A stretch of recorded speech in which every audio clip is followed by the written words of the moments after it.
It's time for another tale from the glass-guarded world, with Brian as Paxton the human cleric and fighter, Danielle as Appleflad the halfling rogue and monk, Ashley as Terra Dane the human fighter, Chris as Aster Fortuna the half-elf rogue and bard, and me, Mike, as the DM. Last time, our heroes battled a ghost calling himself Rickert.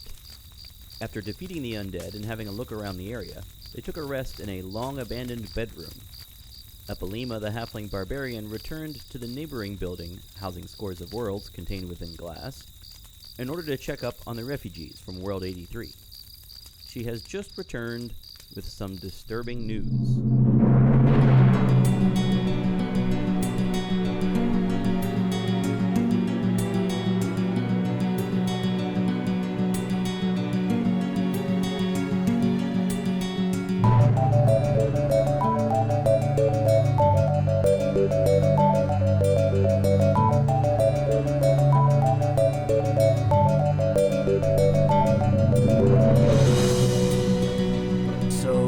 I went back down the tunnel, and, so, you know, all those little wimps over there. So some of them were poking around where that building where all those glass containers are, you know? Yeah. And, some of them got eaten by something.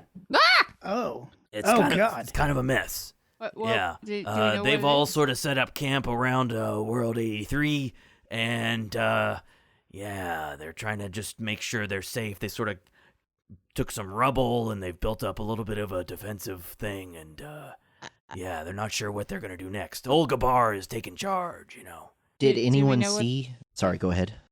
We're going to ask the same Yeah. question Yeah. at the same time, I guess. Do we see what's eating them? Well, they said it was dark, you know, but it looked like some kind of snaky thing with a bunch of, like, tentacles by its beaky head. Oh. Beetlejuice. Like a Medusa. Well, It was a snaky thing, yeah. Eppalima, how are you feeling? You get some rest? I got a little bit of sleep, but I'm not doing great because, I was standing guard, and then I said I'd run over here and grab you guys. Everybody's trying to get some rest, and there's no food, you know. It's not give- great. Wait, no, I'm not going to give Eppalima a potion of healing because I assume that someone here can heal her. I'm not badly injured. Oh, okay. I'm okay, yeah. But, yeah, I'm kind of tired. All right. And I gave them some of my rations, you know, but yeah, it's a kind of a difficult situation right now. Some people are kind of panicky, and yeah, I don't know what I'm gonna do here. I don't know if we should just leave them. Tara claps Eppalima on the arm and says, "Let's go kill it." All right, yeah, let's do that. What if there's more than one? Can we kill them all? Absolutely. Oh yeah. I hope. I mean, this might be a dumb question, Eppalima, but you said you're tired. Are you ready to be in this kind of fight? I'm almost always ready for a fight. Yeah, so I think I'm cool. All right, can we get insight to see if she's exhausted? Sure, roll an insight check. 2. Can I roll one too? She looks like her normal self. Can I also roll one? Sure. All right. Let's see if I guess I should be rolling. She these might for be you. out of rages if she's exhausted, because from what I know about barbarians, they can't just keep raging all the time. Nope. Bad insight. She did not rage against Rickert, by the way. No. All right, no, you can't tell. She looks. She's got a bunch of, she's got her headdress on, her feather headdress, and all her stuff on. It's kind of hard to tell exactly how she's feeling. She sounds a little tired, maybe, but yeah, she's okay. Well, we're Tara? pretty fresh, so if we want to go back, we could let her rest along with everyone else, and we can keep watch. Is this place over here pretty safe? Well, you would think it's safe because nothing happened to us. I mean, it seems safe enough to me. I would Safer. say I wouldn't sleep in this place alone, maybe, but if you want to come up and rest, and All right, well, maybe we can bring some of the people over here. This looks a little bit more defensible, you know what I mean? yeah, Because there's rooms where you can close the doors. but we want to protect our home. Yeah, that's a good point. Yeah, that's what Olgabar said. Realistically, should we? I know that maybe arming all of them is a bad idea, but Yeah, we got a bunch of weapons in that other room over there. We might not want to arm the wrong people. Like, I wouldn't Oh, there's a arm- lady with a frying pan, and she's really good with it. We might want to give her a real weapon. Well, let's go up there and see where this thing is coming from, and then we'll see if we need assistance. Yeah. Okay. Does that Alright. sound good? Sounds like a great plan. All right, let's go. So she heads immediately back into the Great Hall, through the armory, down the hatch, which goes through a long tunnel, and back into the other building that has all the different glass containers in it. And you pop up back into that closet. You come up out of the hatch in the closet. You're in the room with the pool of crystal clear water and the closet, and to the right of that, if you were down the hallway from that, is the world that you came out of, the glass container you came out of. And then, of course, there's the area where something exploded out through the wall, which you surmised was another world. When we pass by that blown up area, Mm-hmm. can we see if it's daytime or nighttime? You can see that it is a bit lighter looking outside. It doesn't look quite like bright daylight, but it in fact looks like it's getting a little lighter out there. I want to peek my head out and do a perception check and see everything that I can see from Okay. this area. So, first of all, you notice that as you approach the area where your world is contained, you notice that some of the rubble from this exploded area has been piled up, and they've made a sort of fortification. And you can see that there are some people standing guard by it. Somebody shouts, "Who goes there?" Oh, it's the other people. Eppalima's back with the other people. And as you look outside, in the growing light, you can see that there's this stone building. You can see that outside there's a wall. There's looks like on either side of this opening outside, there's what looks like a wall of a fortification. And the building where it blew out here is sort of blown through the wall. And beyond it, you can see and you can hear this loud roaring sound that I mentioned earlier. And in the daylight, you can see, first of all, there's a lot of snow outside. And you can see that there are giant waves crashing up on this area of exploded outward rock. So there are these huge waves crashing outside. The reason I say they're huge is because you're used to the only sea in your world being the sea in the middle of the world, which is relatively placid. It's mostly just flat. It's like a giant lake most of the time. But these waves are huge. They're just crashing wildly up against the shore And here. we've never experienced something like that. That's correct. Oh, Yeah. So this must look crazy. It looks pretty ridiculous. I mean, it looks like someone's fantasy of giant waves. They're crazy. I mean, for us, they would be just ordinary big waves on a beach. But here they're crashing against the stone and making a lot of noise, and spray is going up.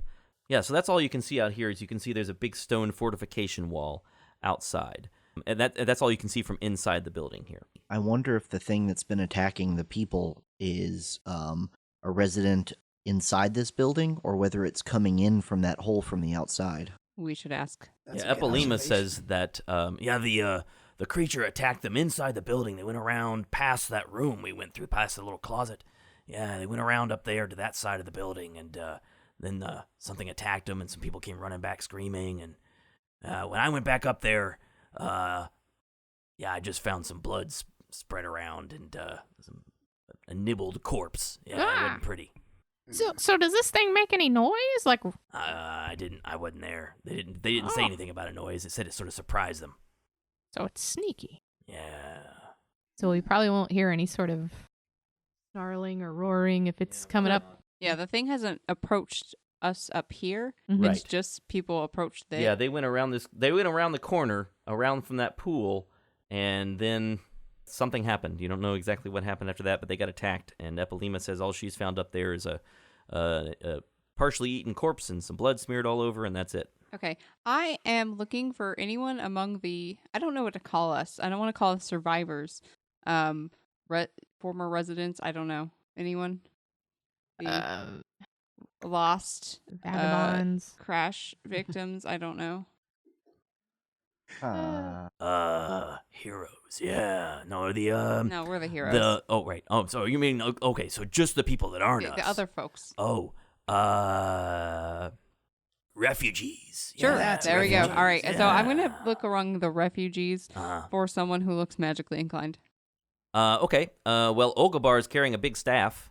He looks like as much as orcs can look magically inclined. He looks that. Okay, I go up to Ogobar. All right. Olgabar is glad to welcome you back. He says, I'm so glad you come back. We were all a little worried because some people got eaten. Yeah. And Hey. apparently you're the best equipped people.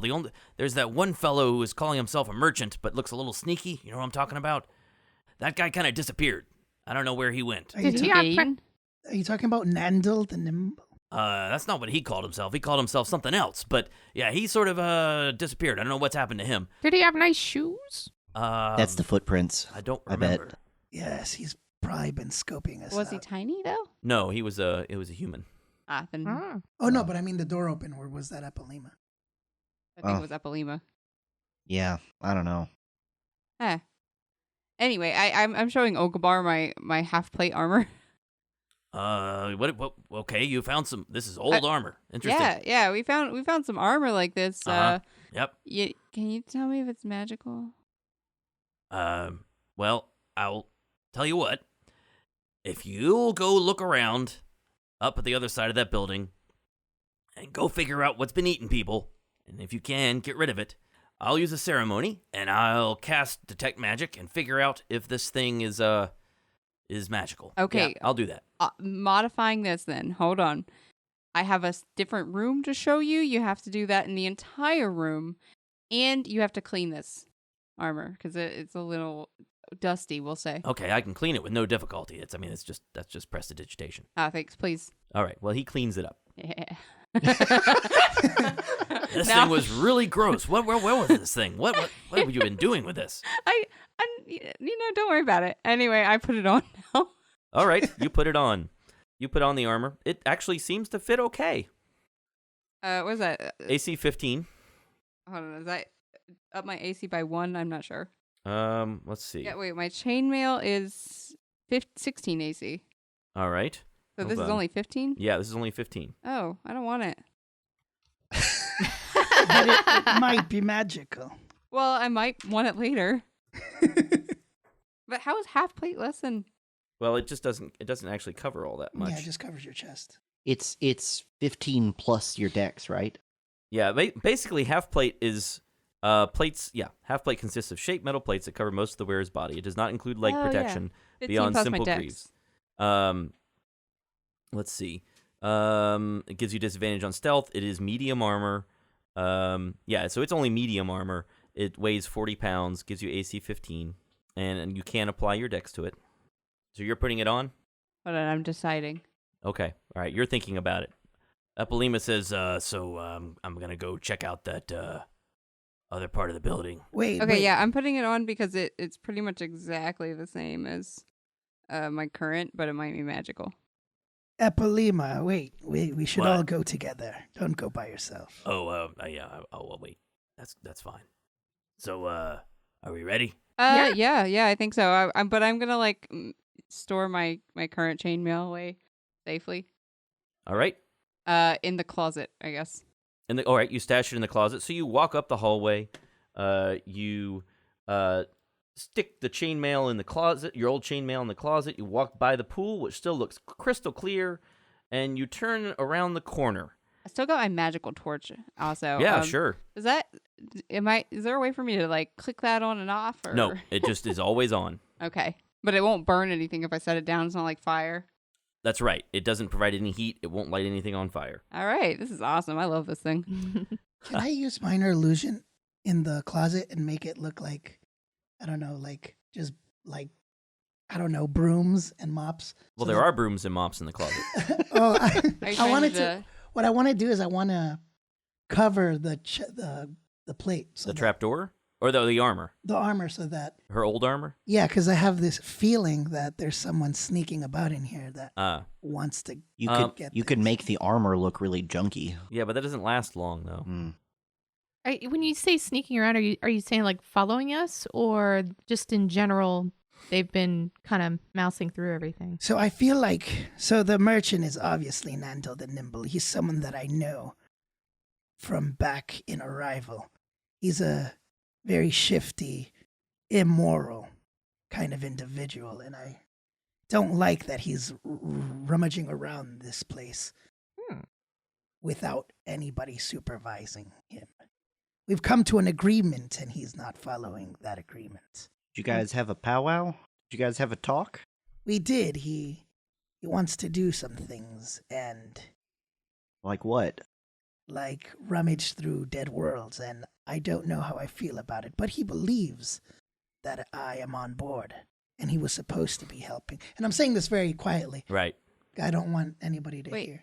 So, do you think he found out how to get into a world and that's how he disappeared? That could be a possibility. I don't know for sure. He's a sly individual. I just think we should be aware that there could be a possible enemy. Well, I would notice my armor anywhere, and if he takes it, I will break his nose. Oh, I have no doubt. Just be aware that we could be followed at any moment. You could be eaten and the problem would take care of itself. That's true. Hopefully. You stop for a discussion. What's the plan? Carefully looking forward to see Okay. if we can see Beetlejuice monster. So you look down the hallway here. There's a hallway that stretches ahead of you. You can see there's a room off to the right. You can see that as the hallway continues forward, there are two small rounded alcoves that are set into the wall on the right, and there are empty pedestals in them. It appears something was bolted down here in the past, but it's gone now. Across from the alcoves, there's a sort of U-shaped passage that briefly veers off the main hall, and it returns 5 feet later. And the hall continues ahead. I want to try to use my survival skills to see if I can pick up on any signs of a giant, snaky, beaky monster coming through here. Sure. What's your? Go ahead and roll survival. Let's see. Well, would it be survival or nature? If you're you doing think? tracking, it's survival. Okay, so that is +6. Ooh, so that's a 25. Yes. Using your amazing survival skills, you spot the blood that has been smeared all around the hallway here. There is blood on the walls. There is a partially eaten corpse on the ground here. It's just further down the hallway from you. And you notice that a trail of blood leads further down the hallway away from you. Actually, upon further inspection, with a roll that good, you notice there are actually 3 trails of blood slithering down the hallway away from you. They're all going in the same They're direction. all going in though. the same direction. So if right now we're just trying to kill this thing to protect the refugees, right? Yeah. All right. Well, and I point out the trail of blood. I think it went this way. Okay. There's 3 trails of blood. That's what it looks like. So do you think there might be 3 different creatures that pulled bodies with them? Well, they said it was tentacle-y, so That's true.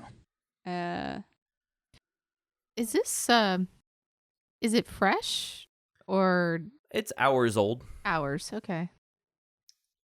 Now, as you're standing here discussing this and looking around, you hear a sound from down the hallway ahead of you. And you look up and you see a weird creature slithering down the hallway toward you. Does it match the description of the creature that we had heard from before?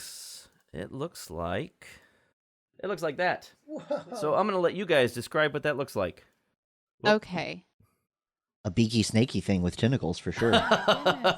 It looks like a little bit like Audrey 2, maybe. Yeah. It looks like- So like it's a snake, but it has a bit of a I don't know, carnivorous plant thing. So it has a beak, and then there are 4 tentacles that come out diagonally in all directions from the beak. Kind of like And that's what And it they looks have like. suckers like an octopus too, it looks And like. Have we seen one of these before? You have seen one of these before, in fact. Paxton and Tara have seen one before. This is a grick. I remember that. It's much bigger than the grick we saw though, It is right? much bigger than the grick that you saw. Also, this one is acting pretty weird. The grick that you saw back in episode 1 was hiding and attacked you from stealth. This one is slithering down the hallway toward you and snapping its beak right out in the open, and kind of, I don't know, its body language is kind of weird. Does it look like it's running away from something? Nope, it looks like it's just slithering toward you. It's snapping its beak. Its tentacles are sort of waving around, and it keeps coming toward you and then stops about 20 feet away and puts its head down on the ground. Can I do a nature or an animal handling check to see what I think it's doing. Make a, let's say, animal handling check. Cool. Animal handling is +6. And I need it because that was a 4, so 10. Okay, with a 10, you think it doesn't look like it's about to attack you. It looks like it's expecting something, or it wants something, or there's something else going on. Its body language is kind of weird. I, in a very commanding voice, use my hand and I say, lay down, and I put my hand to the floor. Okay. It kind of looks to me like it's being submissive to me, like maybe it thinks that I can control it. Okay. It picks its head up and then sort of tilts it sideways and then puts its head down on the ground and then looks at you. Well, it doesn't have eyes as far as you can see, but it's sort of pointing in your direction. Good boy. Girl, I don't know what you are, but good job. It picks its head back up and hisses. Sit. Interesting. Sit. It slithers a little closer and puts its head down again and then picks its head back up and sort of tilts it sideways and snaps its beak. Oh. I throw it a ration.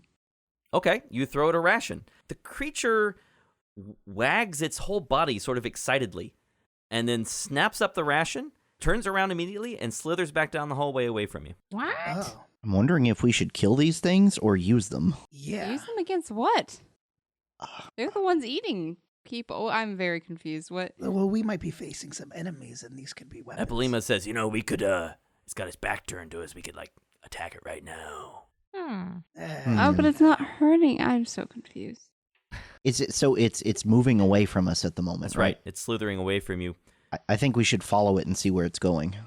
I'm down with that because, what if there are more? What if it's not the thing that killed? No, it had to be that thing. Well, it seems like it's definitely the same type of thing that killed some of the refugees, but it might not be the exact same beast. Did we that see killed any them. blood on its tentacles? Make a perception check. That one.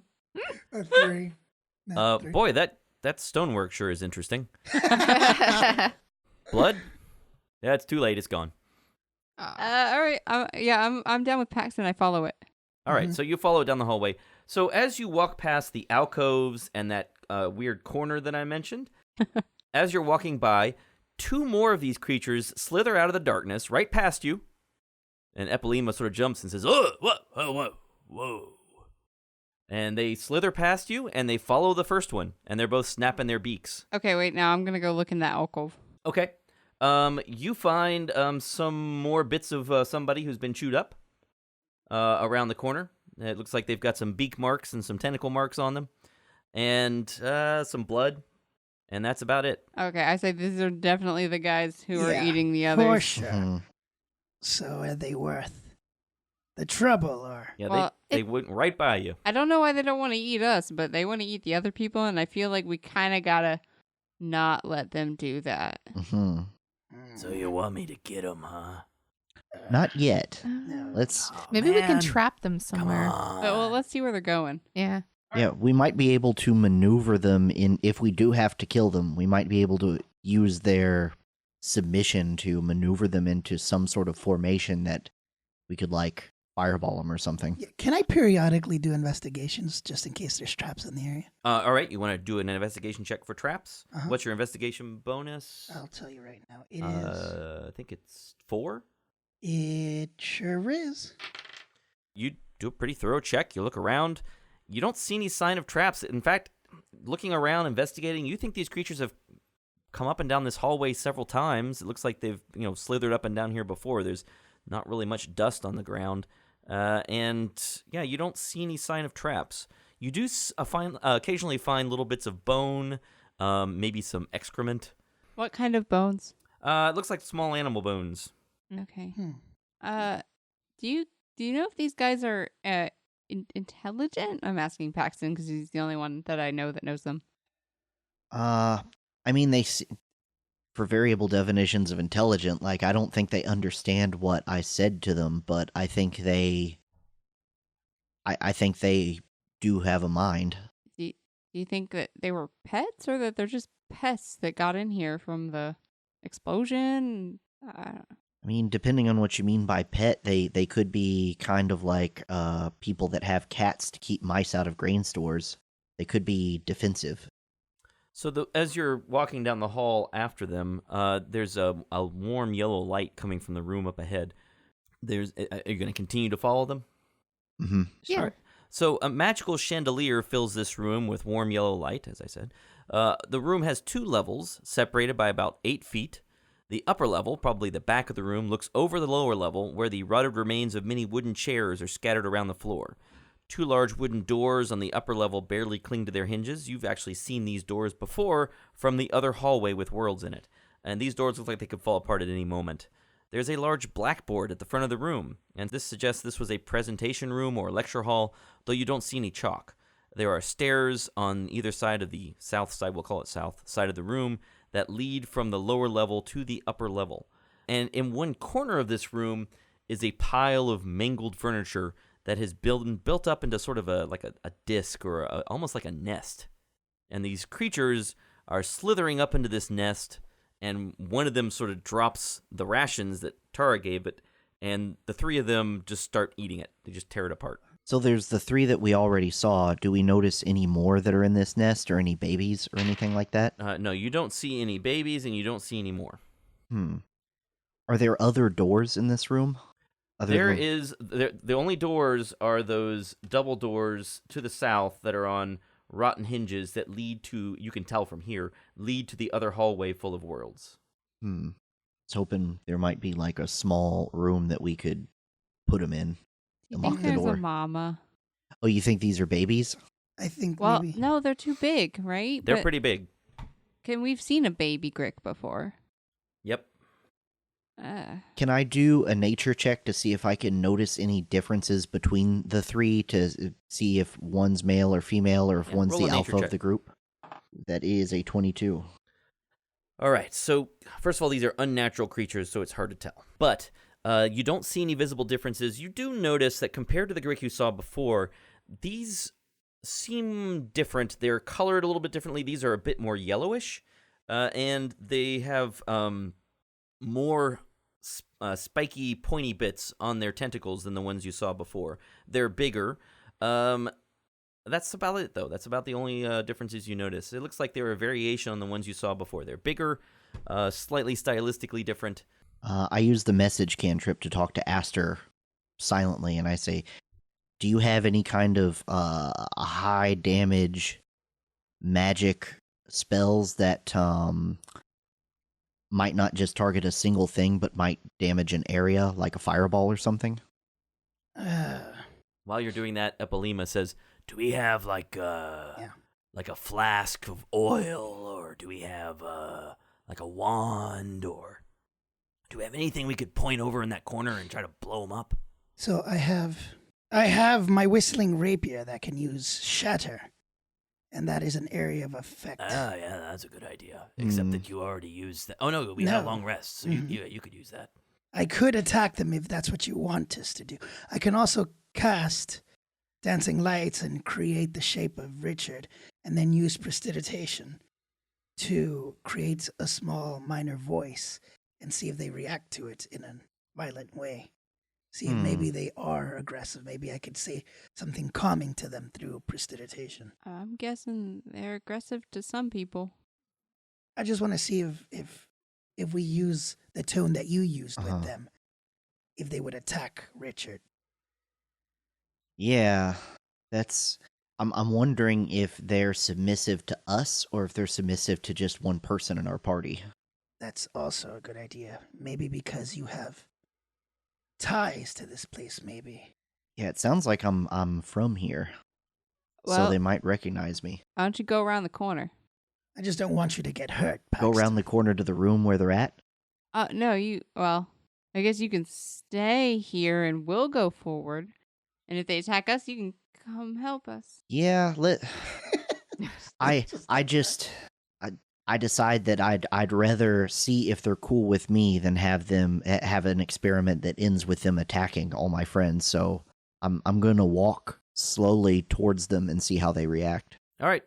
Well, as you watch them, they have finished very quickly devouring this ration that Tara gave them, and they are all sort of curling up in a circle in this nest, and they're just laying there.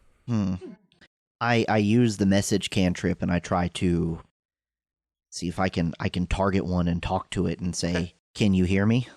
All right, it picks its head up and looks around, looks confused. It snaps its head back and forth, and then puts its head back down. I use the message cantrip again, and I say, "Come to me," and then I snap my fingers and point to the floor in front of me. It ignores you.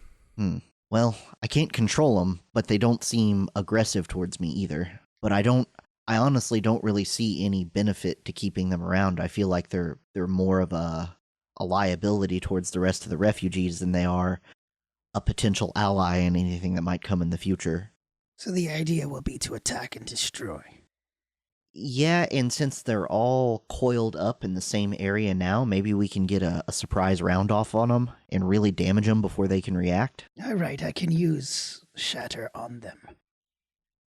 Is that what we're going to do? Oh, I think we need to prepare some other things. Is there nothing else we can do other than shatter? Yeah, let's think about what we could do to really give them as much disadvantage as they can, like dump as much damage on them as we can before they can fight back. I could use Fairy Fire to give us advantage when we attack. I have a sword. I could throw a javelin, I guess, but I don't have anything that would affect an area. I can do I can get really close to them, thunder wave them into a corner, and then you hit them with shatter. That's also a possibility. And then everyone else just shoot at it. Yeah. There's 2 of us that can do an area attack, and then there's 3 of us that can attack each one individually. So let's do that.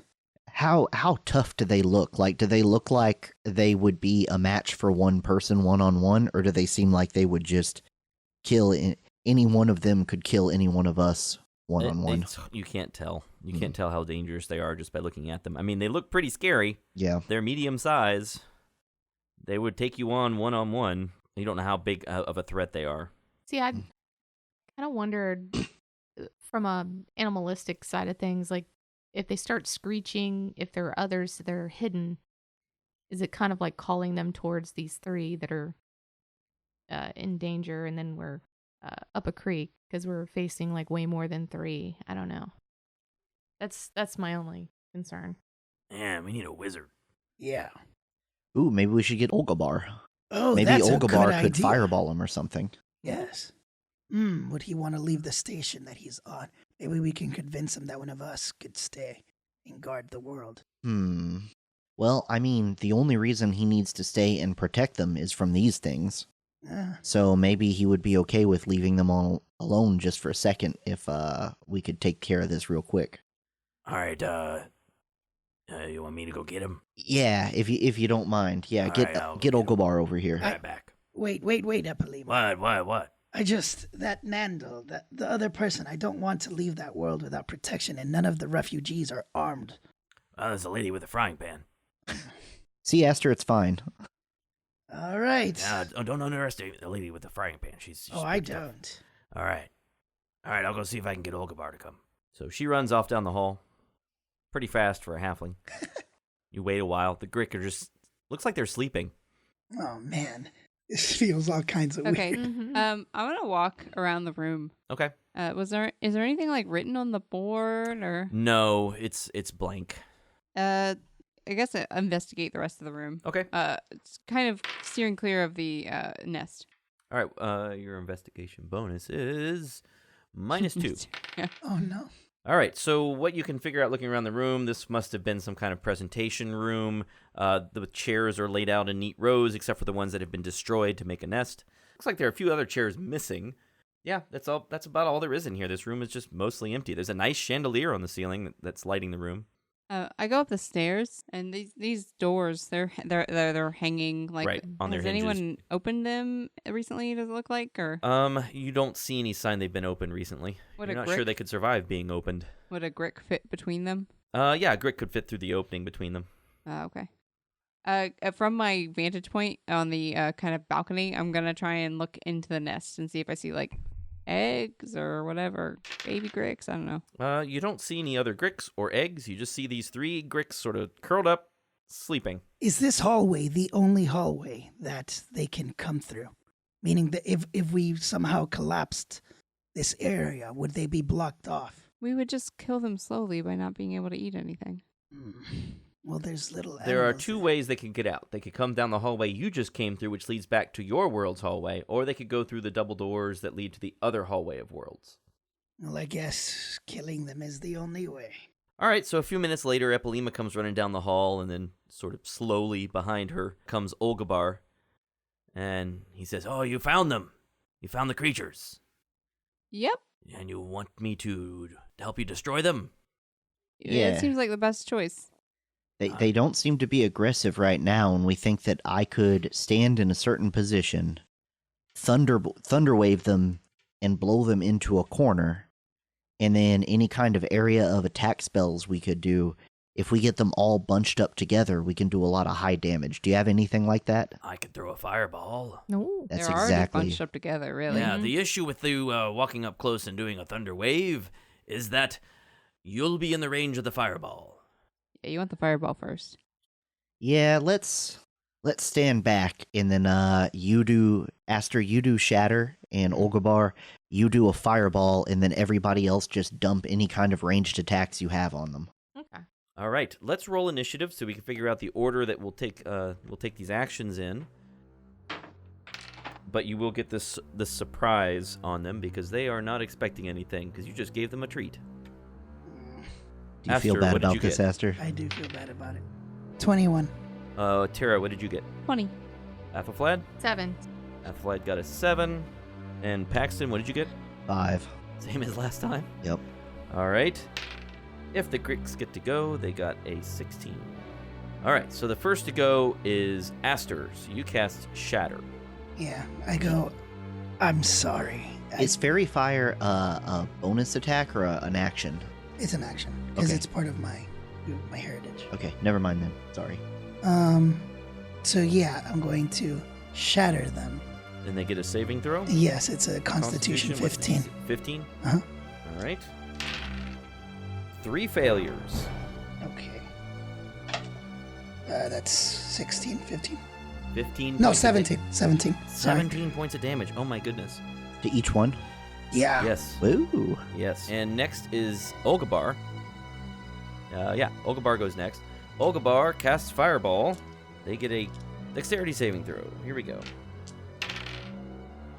Oh, one of them saved. 8d6 damage. Oh my god. They're dead. Yeah, so the shatter wakes them up, they jerk awake, and then suddenly this enormous explosion of flame occurs, and there's just nothing left. The chairs are gone, there's just ashes, the Gricks are gone, there's this loud rumble as the room, that corner of the room fills with flame, a bunch of the other chairs catch on fire, the blackboard is now really black, and that's the end of those Grick. Paxton goes to high five Aster. I don't high five. Olgabar says, I'll take some of that. Give me Hell that high yeah. five. This feels like when I killed the guards back But, in the but Empire. think of all the refugees that you saved from getting eaten by these things in their sleep. Yeah, That's Aster, true. when they got hungry again, that's what they were going to go for. Mm-hmm. You're we couldn't right. feed them all our rations because we got to feed ourselves at some point. I know, but now I just came up with another thought.